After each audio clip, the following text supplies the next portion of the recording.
It's Friday night, everybody. You know what that means. It's Friday night. Let's have some fun. Let's get together and play a ton. Hi, I'm Matt. And I'm John. And we're Friday Night Games. And we want to immerse you into our love of the hobby by educating and entertaining you through our board gaming adventures. Our podcast lands every Friday, and we create content for Instagram, Twitter, YouTube, TikTok. All the things. Yeah.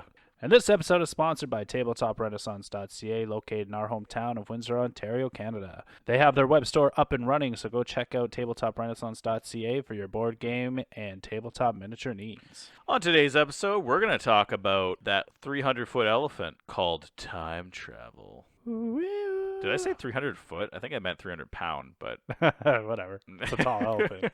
So we're going to discuss what is time travel. We're going to talk about our favorite time travel stories in media. What we would do if we could time travel into time. We will also discuss what makes a good time travel game. And we will get into a review of That Time You Killed Me, which is a new game by Pandasaurus Games. All right, so let's go to the internet, because that's always truthful, and see what time travel is. So, time travel is a concept of movement between certain points in time, analogous movement between different points in space by an object or a person, typically with the use of a hypothetical device known as a time machine. And time travel is a widely recognized concept in philosophy, fiction, particularly science fiction, and the idea of the time machine was popularized by H.G. Wells' 1895 novel, The Time Machine. Thank you, Wikipedia. For all that information. Yes. And thank you, John, for reading it. No worries. I did know what time travel is. Just in case someone doesn't know what it is. Hi, I'm living under a rock over here. Yeah. All right. What is your favorite media thing that has to do with time travel, John? I've got a few. I'm a big Doctor Who fan. Back in the day when we were kids, Quantum Leap, the Philadelphia Experiment. Never heard of it. Oh, Quantum Leap, never heard of it. Philadelphia Experiment, never heard of it. Okay, so basically there's it's supposedly a true story where this U.S. military ship was doing testing for something, and apparently the ship disappeared and time traveled and went back in time or something. This is not a true story. Yeah. Time travel does not exist. Look it up. Doesn't exist, dude. Hold on, I'm gonna look it up. I'm gonna tell you exactly what happened. Okay. There's a movie about it too. Okay, so Philadelphia Experiment is an alleged military experiment supposed to have been carried out by the U.S. Navy at the Philadelphia Naval Shipyard. So, claimed to witness event, they sent a book full of handwritten annotations referring to the experiment to U.S. Navy Research Organization. And a little later, a series of letters making further claims a UFO book writer. Allen's account, something happened. Okay, you want to try and sell it to me? No. Oh, come on. Just sell it to me. All right, I gotta see. Okay, so it was... Okay, hold on. So we just watched the movie. Yes. Wow, that was insane. Go ahead. So sell it to our listeners. Anyway, it's... Supposedly the U.S. Navy had a ship that was rendered invisible. And in that time, apparently the people on the ship time traveled or something like that. And they all have eyewitness accounts of time traveling? Guess so. But wow. I don't believe it, but you know what? Can't prove it wrong, so why not? But I think my favorite time travel story is the Flashpoint Paradox in DC Comics. So the Flash uses his powers to travel back in time to save his mother from being murdered. And by doing so, he creates this paradox in the DC universe. But what's really cool about it is that all the superheroes have these different origin stories. So instead of Superman landing in a farm, he gets captured by I think the Russian government or something, and they make him weak. They keep him weak. But the big one is Batman in the Flashpoint Paradox. Bruce Wayne actually is the one that gets shot in the alley, and his parents survive, and his dad becomes Batman. He's Batman, and his mom becomes the Joker. So it's a really cool story. I really enjoy it. I mean, you're a big DC Batman fan, so yeah. I could see that. For me, I think there's only two real references that I really love about time travel. The first one is, I'm going to go backwards, so my second one traveling in time is when they made the Star Trek movie. Okay. They they rehashed Star Trek. There's actually like part of that movie involved time travel. They actually had to fight time traveling aliens who they knew Captain Kirk, so they came back to get him or whatever. But Are you talking about like the new series? yeah, Okay, the, cool. the newer rehash series with it's called Star Trek. It's like the first one came out in like 2008 or something crazy. And then the first one is Back to the Future, which I loved. I used to watch that a million times as a kid. I mean, it's hilarious, has some great lines. It's a great movie, and it hits all like the things you're talking about, where like you go back in time, maybe you affect the future, right? He does all these events in the past, he comes back to the future, it's completely different, and that created like 2 other movies, right? Right. So it was fantastic, and it was like had great music, it had great soundtrack, it was catchy. Michael J. Fox is that guy you love to hate. He's so cool. I'll never be that guy. Although he makes out with his mom, so that's a little weird, but whatever. And then I guess the other thing of time travel I don't necessarily like time travel. I like the whole idea of different dimensions, like the same universe with different dimensions.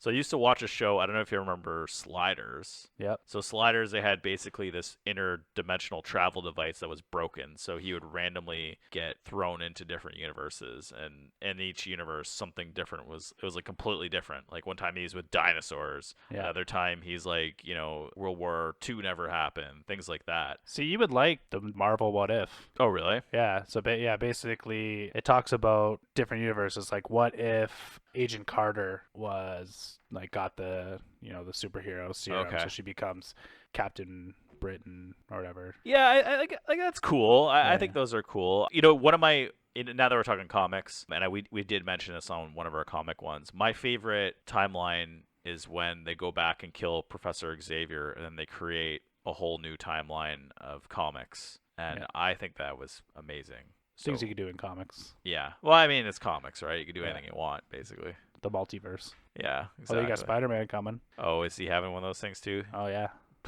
Yeah. I mean, they're just rehashing ideas now, but it's going to be so good. So good. Okay, well, that answered that question. All right, so where would you go? So I'm a big believer in the theory that if you time travel and you if you do something like Back to the Future, if you do something in the past, you're going to affect the future, right? So I would like to go back, and I don't know if like meet would be like the right word. I don't want to cause like a paradox or whatever, but I never got to meet any of my grandparents. They all passed away before I was born. So I think I would try to do something where I can like kind of see them in person. That's so sweet of you. Yeah, especially my dad's dad, because he was in a band, so I'm play music and stuff. So maybe go to like one of his shows. Oh, your grandpa was in a band? Yeah.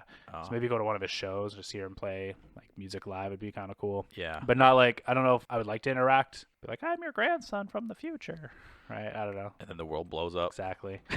There. So I think like something like that would be kind of cool. I don't know if I would I don't think I would want to mess with like history or anything like that, but I think like something personal like that would be cool for me. So I'm actually on the part of time travel that I feel like if you went back, the things you did are actually like happened. So like you can't actually mess up the future. Like you went back in the past, you started doing things, those things actually happened. That's what my thought about time travel is. Prove me wrong, no one can.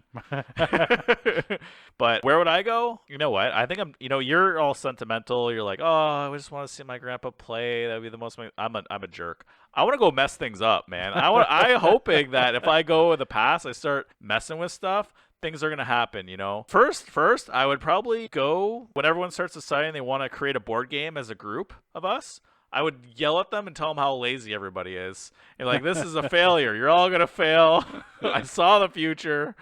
No one would believe me. Yeah. Because I'd have to the real me would have to duck out of the room as the future me comes in. They'd probably be like, "What's up with your face? You have this huge beard right now." And I'd be like, "This COVID thing happened." No one would believe me because no one believed Bill Gates when he told them November 2019.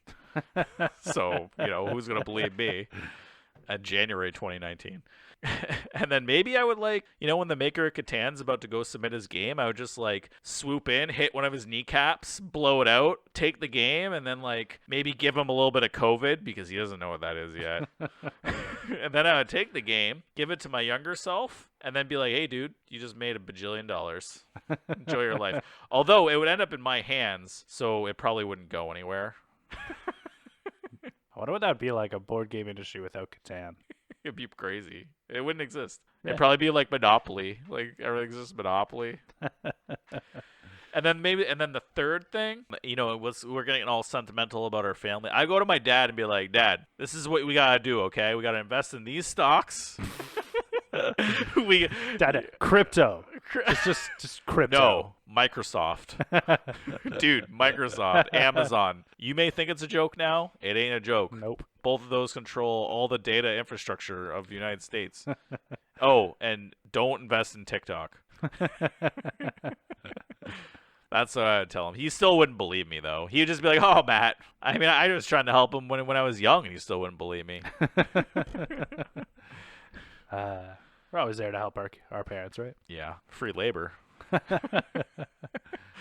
Awesome. So you just be chaos. Yeah.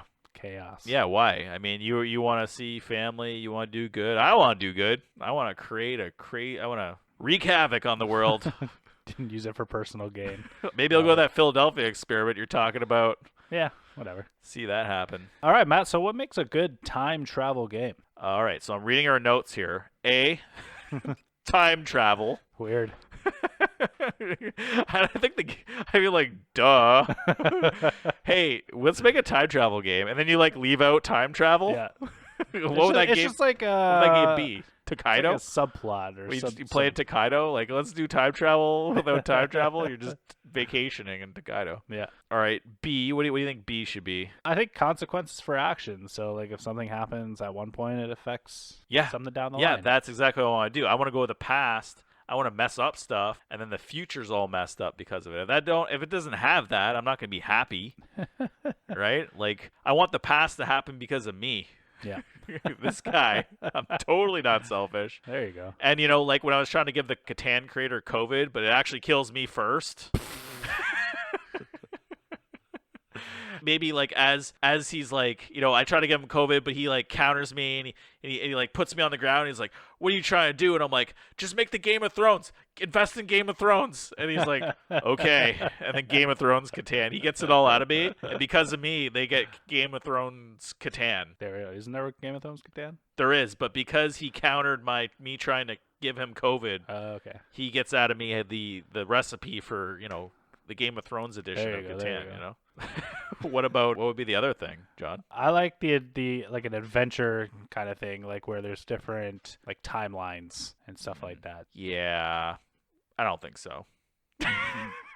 You said you like different I'm universes. just joking and around. stuff like I'm just joking around. Yeah. Messing with me. Adventure? No. Cool. Okay. Well, yeah, I agree with that. So time travel, consequences for actions, and different timelines. Well, would you add anything to the list? No. I Okay. think that's perfect. All right. Okay. Cool. So we recently received a game from Pandasaurus Games. So thank you so much for sending us a copy of That Time You Killed Me to preview on our socials. So what is That Time You Killed Me? All right. So you are the inventor of time travel. Maybe. Or you could be the one trying to kill the inventor of time travel and take the plans to yourself. You travel through different eras trying to eliminate your opponent using the environment, modes of time travel, and combination of a lot of different things, along with rules that pop out of nowhere. Once a player is eliminated from two eras, then that's it. Yeah. You win. Or you eliminate your player from all the right. eras. Yeah. Which I think comes with being eliminated from two eras. So just as a note, we actually talked about it on What You've Been Playing Wednesdays. You definitely, if you're not listening to that, you definitely should listen to that. So right now we are going to play the clip of us talking about it, spoiler free. Hi, I'm Matt. And I'm John. And we're time travelers. Oh, what? Boo. Wow, it's been a while. Yeah, we literally traveled What You've Been Playing Wednesdays to the future to record this because we've been gone for 2 months. I actually traveled to the past, so this is just a weird, awkward meeting of me and you, John. Sorry. I could tell you all the things I knew. Cool. So what are we talking about today? Holy blank word. Can we swear on here? I don't think we can actually. Okay. Holy blank. Wow. Yeah. Matt and I played this game. No, hold on. We played the best game of 2021, if not the century, for two players. Because it's a two-player game. Yes. And oh man.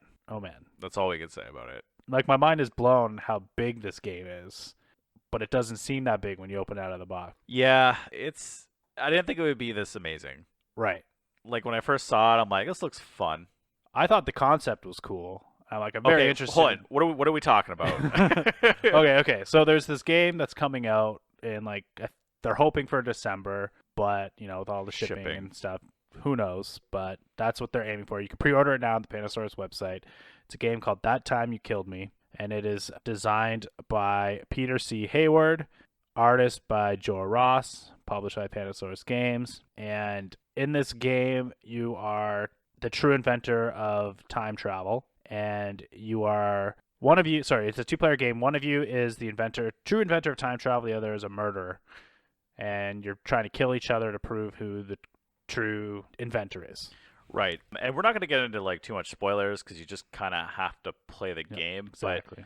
But I'll give you the simple rundown. There's a past, present, and future. Each of you start off with a piece in the past, present, and future. First player starts off in the past. Second player starts off in the future. And you have a bunch of moves. So you can travel between the next connected era. Right. So if you're in the past, you could travel to the present. If you're in the present, you could travel to the past or the future. If you travel back in time, you get to create a clone of yourself. Yep. Every turn, you have 2 moves. And I guess I'll just describe the very basic game, which involves trees. So you basically get an extra set of elements, and you can plant a tree in the past, and it grows into the present, into the future. Yeah. And that becomes obstacles that you can use to kill your opponent. So that's basically the general concept. Oh, and you win the game if your opponent has been eliminated from 2 eras, or you remove all his pieces from the board. Right. And as you play the game and progress through the game, there's 4 other elements that you add to the game, and then eventually... And more.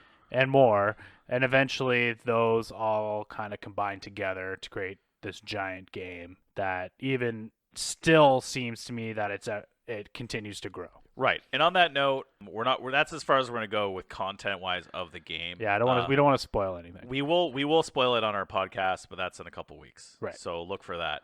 But John, what'd you like about it? Okay, so I love anything time travel. Like, time travel in media is awesome because everyone tries to explain it and what the effects of time travel will be, right? So, if you do something in the past, how does that affect the future, right? And that's what I liked about this game, because if you do something on the past board, it's going to do something on the future board. So, like you said, if you plant a seed in the past, you grow a shrub in the present and a tree in the future. And I think that's really cool. And then each of those could be used to kill your opponent, basically. You can knock the tree over to kill an opponent, which is super cool. And then, there's so much I want to talk about, but I'm not going to, because you just go. I'm only going to say this. If you like 2-player games and you like strategy games, just go buy this game. Yeah. You will not be disappointed. It's called That Time You Killed Me, and just prepare to just be amazed. Like, the artwork's great, everything's cool looking. It's just an amazing game. Oh, let's talk about the instruction manual. It's hilarious. Oh, yes. Oh man, it is so funny. I just can't. I really cannot say anything negative about this game. Like, the instruction manual is so well written and it's so funny, and it just sort of it has a lot of jokes as you read it, and it gets funnier and funnier too. Yeah, and the instruction manual is written from the viewpoint of a person that knows everything that's gone on. So they know one of you is the inventor, one of you is the murderer, and they've seen everything. And think of it as like the Watcher on that new What If Marvel show, right? But they're interfering like crazy because they're telling you all the information. But anyway, I don't it's watch hilarious. that show, it's so hilarious. if you don't catch John's reference, either do I. So don't worry about it.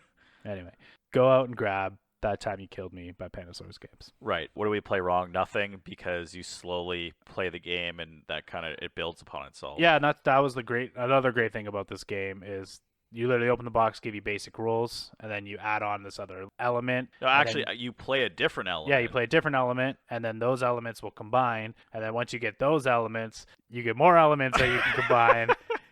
We can't really say much about it. Just go buy it. Just go buy it. You learn the game as you progress, and you get more and more things added to the game as you go on. And then once you reach the end, there's more in there to do, and it's awesome. And we're not just saying this. We actually did play a ton of these games, and we actually went into all the different changes. So Yeah, we're just so telling you need to do it. they recommend playing 3 games of each thing before you move on to the next one, and Matt and I did that. So We did the combination. we've played And this we did game the probably actual- like 30, 40 times. Yeah, it's just do it. Yeah. Like it makes you play it all the time. Just go get it. Oh, anyways, I'm Matt, And I'm John. and you're gonna go by. That Time You Killed Me by Pandasaurus Games. Check us out on Instagram.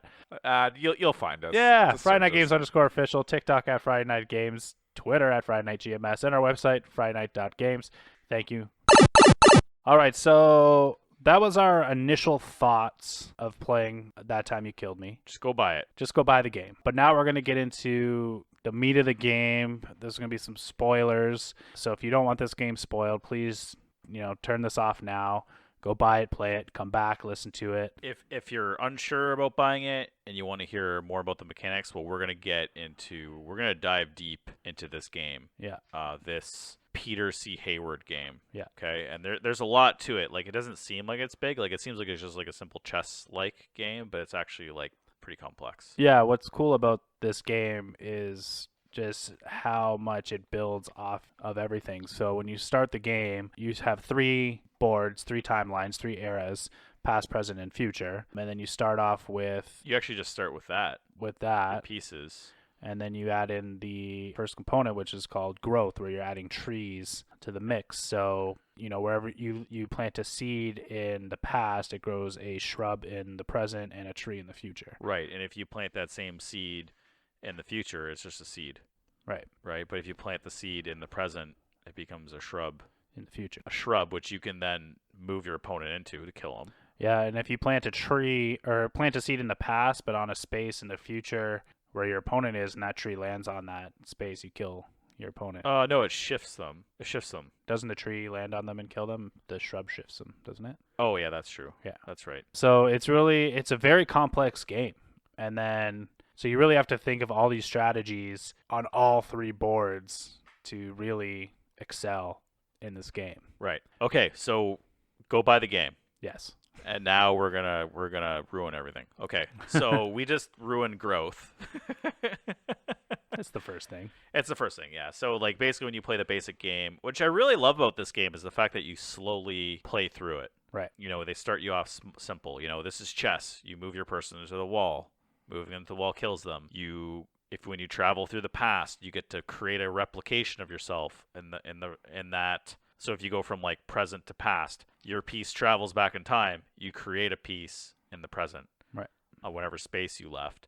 If you travel from the past to the future, you actually don't create a piece. Mm-hmm. So it's like super cool. And that like neat mechanic. Once you run out of pieces, that's how you start losing the game. Because if you're eliminated from 2 boards, you lose basically. Right. So we ruined growth, but what did you think of growth? I think this probably, I don't know if it's my favorite one, but I guess it's the easiest one to learn. It's the first thing. I feel like we played that one the most. I think that was kind of incorporated in all the games we played majority of the time. I think it's the easiest to manipulate and keep track of as you play. Yeah, I agree. I think we said the game starts off with you learning one mechanic at a time. So you learn no mechanics, then you learn one mechanic at a time. Mm-hmm. I think it was the time travel-esque feature of the game. Like, hey, you plant a seed. Guess what? It's a tree. It's a tree now. So I thought that was super cool. Yeah. And that kind of like right off the bat started blowing my mind because you're like, hey, there's more than 2 other mechanics that we're going to learn. And I'm like, wait a minute, there's more? Like, this game is going to get amazing. Yeah. Right? So I thought that was really cool. Right. So they recommend you play each part 3 times so you can really understand how everything works. Which we did. Which we did. And then we moved on to the next one, which was influence. So in influence, you are playing with statues. So the statues, each player gets their own statues, and then there's statues that the board has that go on a specific, I think it's the number 7 space on each era. And those statues are used to kill your opponents. So you can push the statues. So if you push it in the past, it moves in the present and the future. You can push your opponents into the statue and that kills them. You can pull the statues, spaces. Is this the one where this is where I get confused? So if I move it in the future, it doesn't move. It doesn't move in the right. past. So right? so it's kind of neat. If you moved in the future, it doesn't move in the past, and so like your statues can be offset. Yeah. Your statues also don't start on the board. Building is an action. Yeah. That I think everyone just does right away anyway.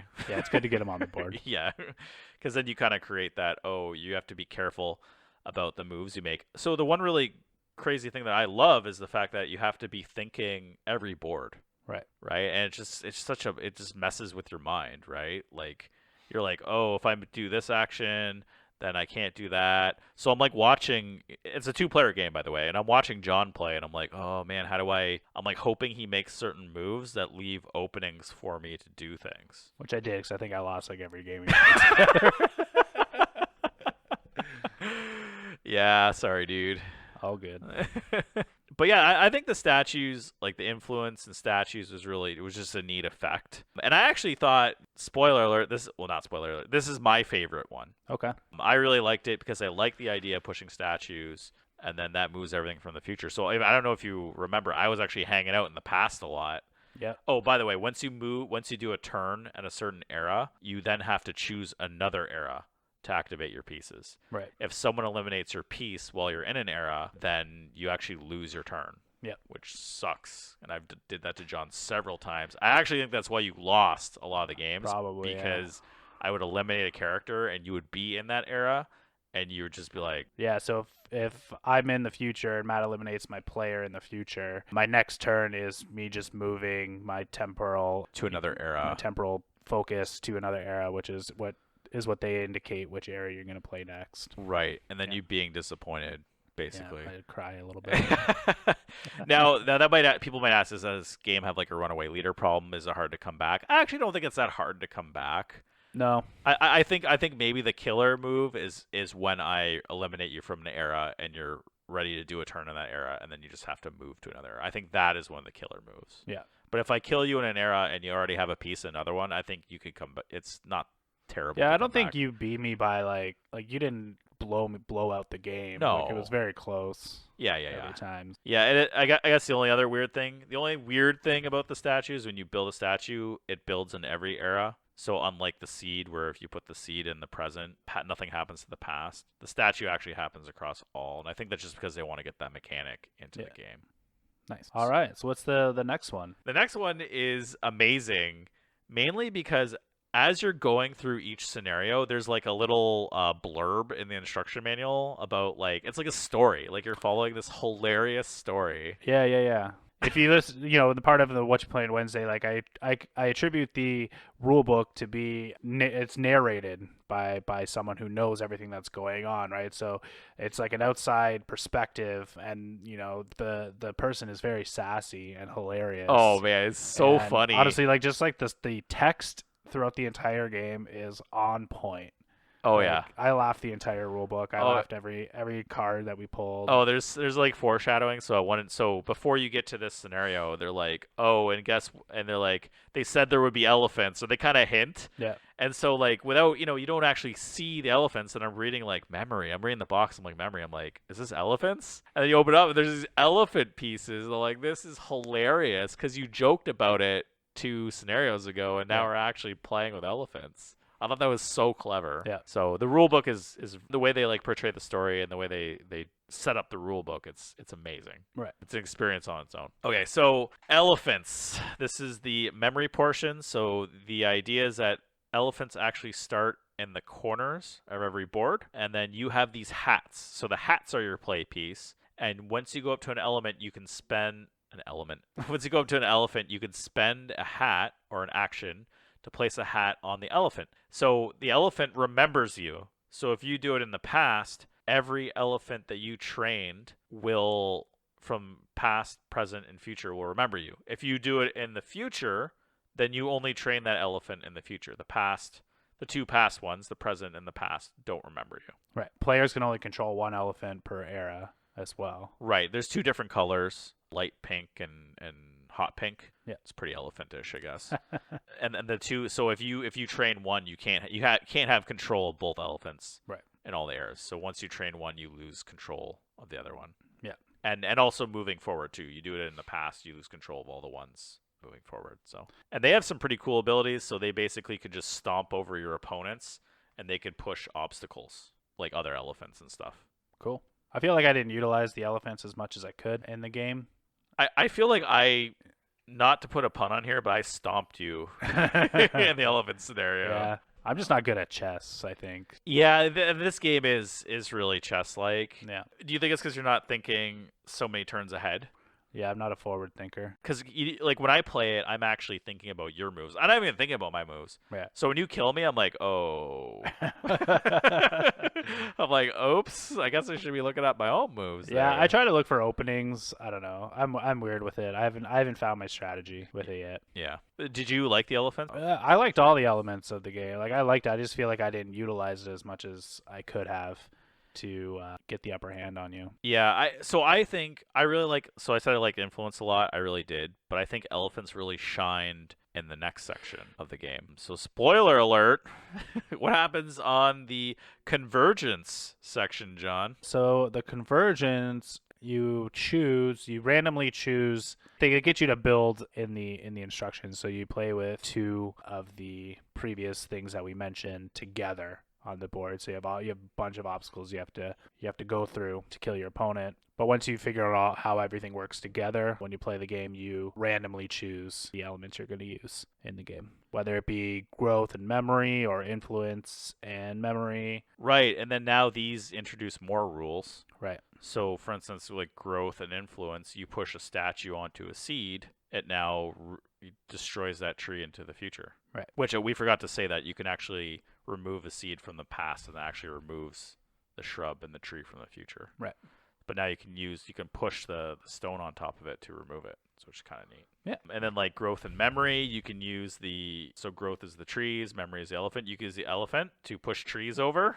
It's super cool. Mm-hmm. You have like influence and memory, so that's the stones and the elephants. You can use the elephants to move the statues. And so I was saying, I think one of the cool things that I really liked about the elephants is that they played really well with the other two. Right. So using the elephants to move the statues was actually one of my favorite scenarios. You know, elephants, statues, so memory and influence. That was my favorite playthrough because I was using the elephant to move the statues, or as trying to plan out how the elephant was going to stomp you. I just thought it was so strategic. Like we were playing that game longer than we were playing any game. Right. It was very much like a very close game. Yeah, it was fun.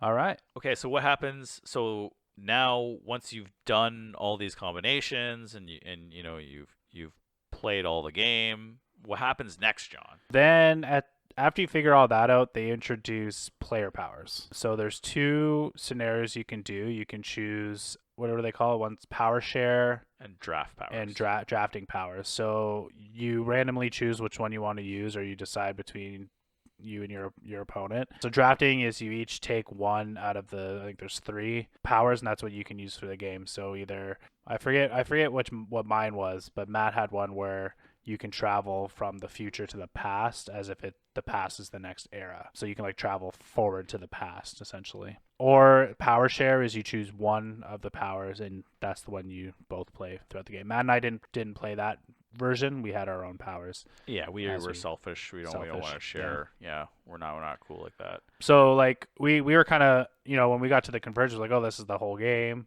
and then we're like, oh no, there's more. Oh man, and there's so much more. Yeah, and we're like, okay, so we're doing these player power things. So like, okay, like this is cool, like player powers, whatever, blah blah blah. And I really liked this aspect because it added like a level of complexity to the game. Oh, mine was something I got an extra turn if I was in the past. If I ended my turn in the past. Right, I got an extra movement.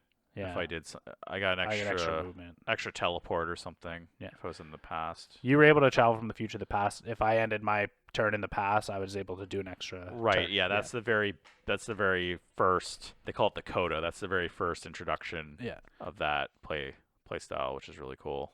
Yeah, and I was like, okay, like how can this has to be the end of this game, like No. And then we're like, oh, okay, so now you've played this, now open the box, like open so when you open up the convergence box, there's a bunch of envelopes in there. So those envelopes now are achievements. Right. So Yeah. maybe you need to defeat your opponent without losing a single piece. Right.